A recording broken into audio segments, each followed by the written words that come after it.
Assalamualaikum warahmatullahi wabarakatuh. Selamat datang di channel pembahasan kita. Kali ini akan membahas tentang biografi Imam Bukhari. Abu Abdillah Muhammad bin Ismail al-Bukhari, lahir di Bukhara, 13 Syawal 194 Hijriyah, tanggal 21 Juli tahun 810 Masehi, wafat di Hartang, 1 Syawal 256 Hijriyah, tanggal 1 September tahun 870 Masehi, atau lebih dikenal Imam Bukhari, adalah ahli hadis yang termasyhur di antara para ahli hadis sejak dulu hingga kini bersama dengan Imam Muslim, Abu Dawud, Tirmidzi, An-Nasai dan Ibnu Majah. Bahkan dalam buku-buku fikih dan hadis, hadis-hadisnya memiliki derajat yang tinggi. Sebagian menyebutnya dengan julukan Amirul Mukminin fil Hadits, pemimpin orang-orang yang beriman dalam hal ilmu hadis. Dalam bidang ini, hampir semua ulama di dunia merujuk kepadanya. Dia diberi nama Muhammad oleh ayahnya, Ismail bin Ibrahim.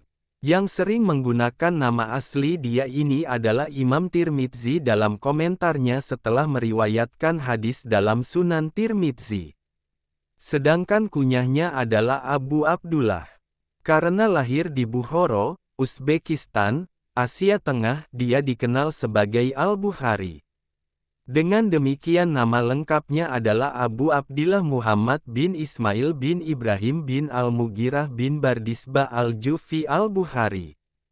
Ia lahir pada tanggal 13 Syawal 194 Hijriyah, tanggal 21 Juli tahun 810 Masehi. Tak lama setelah lahir, dia kehilangan penglihatannya. Dalam satu riwayat, ibunya bermimpi bahwa Nabi Ibrahim a.s. mendatanginya seraya berkata, "Janganlah kau bersedih, sesungguhnya anakmu akan dapat melihat kembali dikarenakan doamu terhadap anakmu." Dan keesokan harinya, Al-Bukhari pun dapat melihat kembali.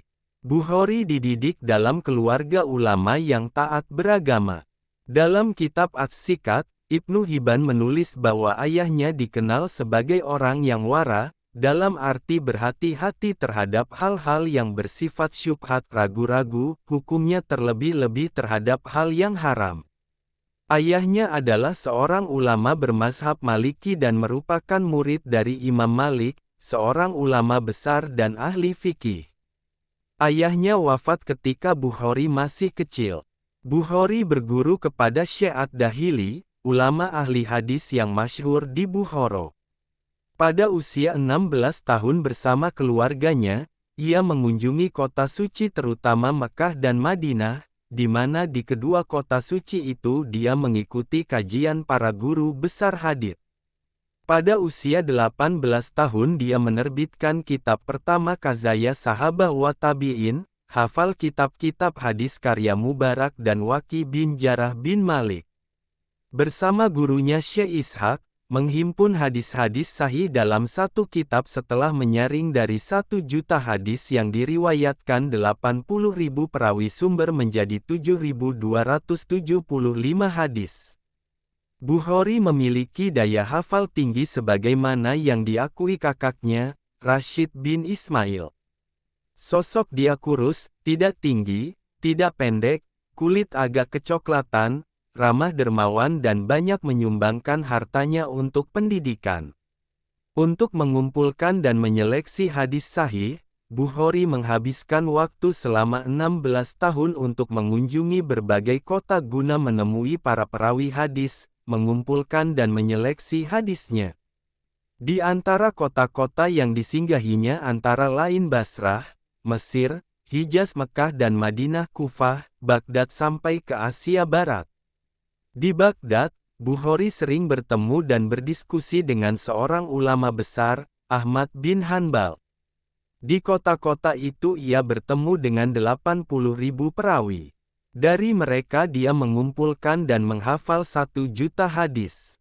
Namun tidak semua hadis yang ia hafal kemudian diriwayatkan, melainkan terlebih dahulu diseleksi dengan seleksi yang sangat ketat di antaranya apakah sanad riwayat dari hadis tersebut bersambung dan apakah perawi periwayat pembawa hadis itu terpercaya dan sahih kuat. Menurut Ibnu Hajar al-Asqalani, akhirnya Bukhari menuliskan sebanyak 9082 hadis dalam karya monumentalnya Al-Jami' al-Sahih yang dikenal sebagai Sahih Bukhari. Banyak para ahli hadis yang berguru kepadanya seperti Syekh Abu Zahrah, Abu Hatim Tirmidzi, Muhammad ibn Nasr dan Imam Muslim.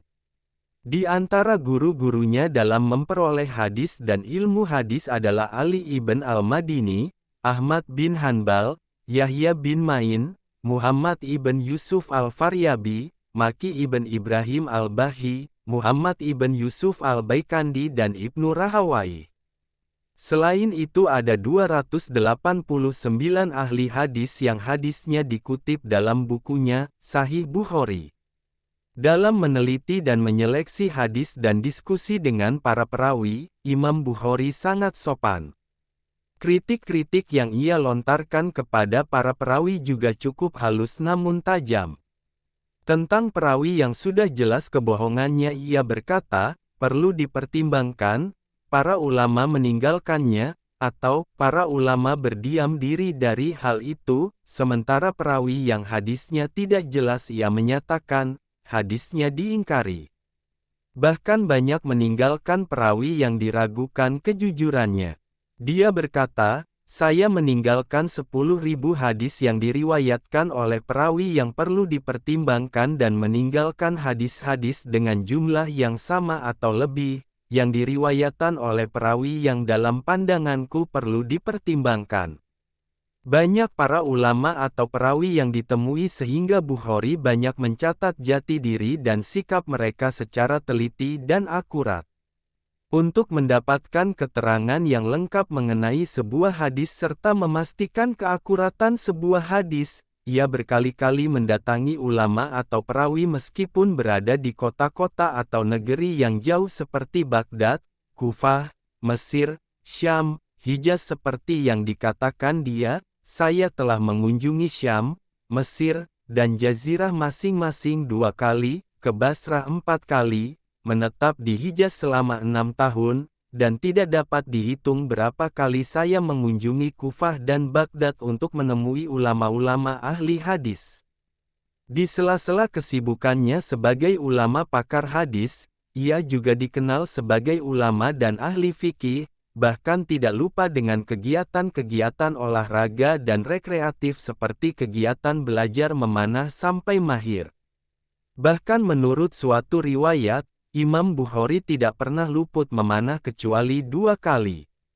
Karya Imam Bukhari antara lain, Al-Jami' as-Sahih yang dikenal sebagai Sahih Bukhari, Al-Adab al-Mufrad, Ad-Du'afa as-Sagir, At-Tari as-Sagir, At-Tari al-Awsat, At-Tari al-Kabir, At-Tafsir al-Kabir, Al-Musnad al-Kabir, Kazaya Sahabah wa Tabi'in, Kitab al-Ilal, Raful Yadain fi Asalah, Bir al-Waladain, Kitab Ad-Du'afa, Asami as-Sahabah, Al-Hibah, Khalaq Afal al-Ibad, Al-Kuno, Al-Qira'ah Half al-Imam.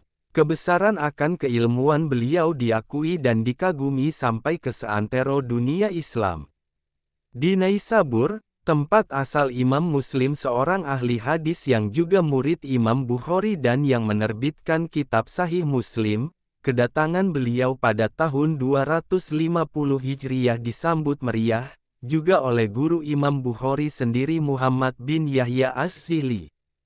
Dalam kitab Sahih Muslim, Imam Muslim menulis, ketika Imam Bukhari datang ke Naisabur, saya tidak melihat kepala daerah, para ulama dan warga kota memberikan sambutan luar biasa seperti yang mereka berikan kepada Imam Bukhari. Namun kemudian terjadi fitnah yang menyebabkan Imam Bukhari meninggalkan kota itu dan pergi ke kampung halamannya di Bukhara. Seperti halnya di Naisabur, di Bukhara dia disambut secara meriah. Namun ternyata fitnah kembali melanda, kali ini datang dari gubernur Bukhara sendiri, Khalid bin Ahmad Az-Zili yang akhirnya gubernur ini menerima hukuman dari Sultan Uzbekistan Ibnu Tahir. Tak lama kemudian, atas permintaan warga Samarkand sebuah negeri tetangga Uzbekistan, Imam Bukhari akhirnya menetap di Samarkand. Tiba di Hartang, sebuah desa kecil sebelum Samarkand, ia singgah untuk mengunjungi beberapa familinya. Namun di sana dia jatuh sakit selama beberapa hari, dan akhirnya meninggal pada malam Idul Fitri dalam usia 60 tahun 62 tahun dalam hitungan Hijriyah. Ia dimakamkan selepas salat zuhur pada hari raya Idul Fitri. Demikianlah biografi Imam Bukhari. Jangan lupa subscribe, like, dan share ke teman-teman kalian, agar mereka tidak ketinggalan info seputar biografi Imam Bukhari. Wabillahi taufik wal hidayah wal afwa minkum. Wassalamualaikum warahmatullahi wabarakatuh.